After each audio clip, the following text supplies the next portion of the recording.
Assalamualaikum warahmatullahi wabarakatuh. Banyak orang yang meremehkan dan memandang sebelah mata tukang ojek. Tapi saya santai saja, karena hidup ini memang tidak pernah lepas dari komentar orang lain. Karena menurut saya, apapun pekerjaan dan profesi kita di dunia ini adalah mulia selama pekerjaan itu halal, dan termasuk sebagai tukang ojek. Menurut saya, ojek adalah pekerjaan yang membuat kita menjadi lebih tenang, santai, bebas, dan leluasa. Karena pekerjaan ini bisa mengatur waktu kita sendiri dan bukan kita yang diatur-atur. Ada yang mengatakan hidupnya kurang beruntung karena jadi tukang ojek. Justru menurut saya, jadi tukang ojek adalah keberuntungan yang luar biasa. Karena profesi ini mampu memanage waktu kita sendiri, terutama waktu untuk beribadah kepada Allah Subhanahu wa Ta'ala.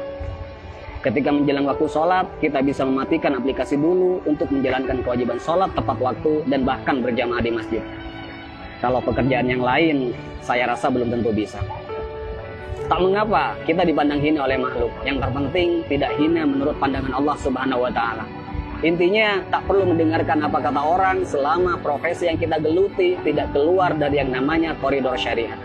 Syukuri seperti apapun keadaan dan kondisi kita, dan jangan selalu membandingkan dengan hidup orang lain agar kita tidak menjadi orang yang kufur nikmat. Dan yang perlu diingat, apapun profesi kita tetap harus Allah yang dijadikan prioritas dan tujuan utama. Karena Allah menciptakan kita, wa ma khalaqtul jinna wal insa illa liya'budun. Tidaklah aku menciptakan jin dan manusia semata-mata hanya untuk beribadah kepadaku. Maka apapun status kita, apapun profesi kita dan pekerjaan kita, dan apapun peran kita dalam hidup, niatkan semuanya untuk ibadah kepada Allah Subhanahu wa Ta'ala. Ada sedikit motivasi dari saya, semoga bermanfaat. Bismillahirrahmanirrahim. Banyak orang kaya gelisah dengan kekayaannya dan hitung-hitungan dalam bersedekah, bahkan bersifat pelit dan kikir. Banyak artis bercerai padahal pasangannya sempurna, kaya, ganteng dan cantik. Banyak pejabat korupsi, padahal puluhan juta gaji dari jabatannya. Banyak polisi yang tak mengayomi, tapi malah memeras rakyat.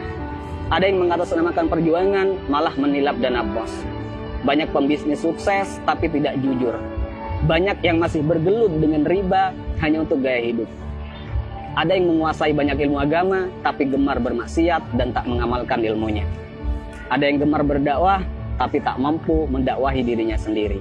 Ada yang suka minum khamr, narkoba, dan berzinah dengan alasan kesenangan.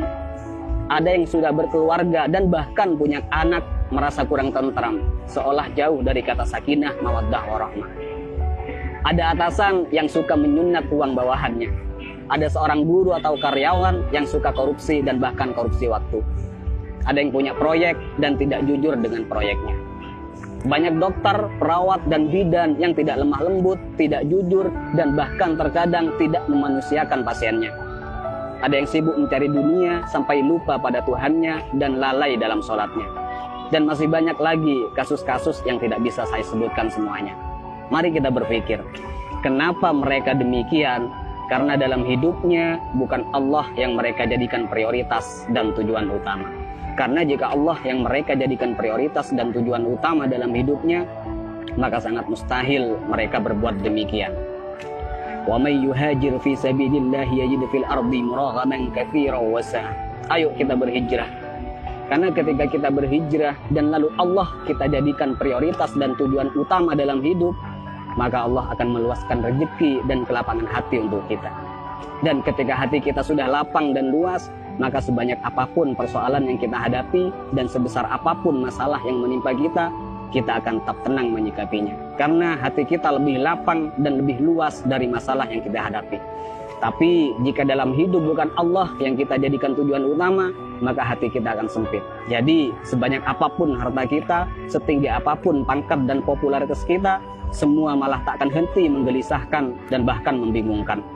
Karena hati yang sempit tak akan pernah merasa cukup dan bahkan akan menjadikan kita sebagai budak dunia yang tak akan pernah ada puasnya. Jadi sekali lagi buat teman-teman, tak usah malu apapun profesi dan pekerjaan kita. Selama itu halal, semua adalah pekerjaan yang mulia. Dan yang terpenting, apapun profesi kita, apapun pekerjaan kita, dan apapun peran kita dalam kehidupan, niatkan semuanya untuk ibadah dan jadikan Allah sebagai prioritas dan tujuan utama.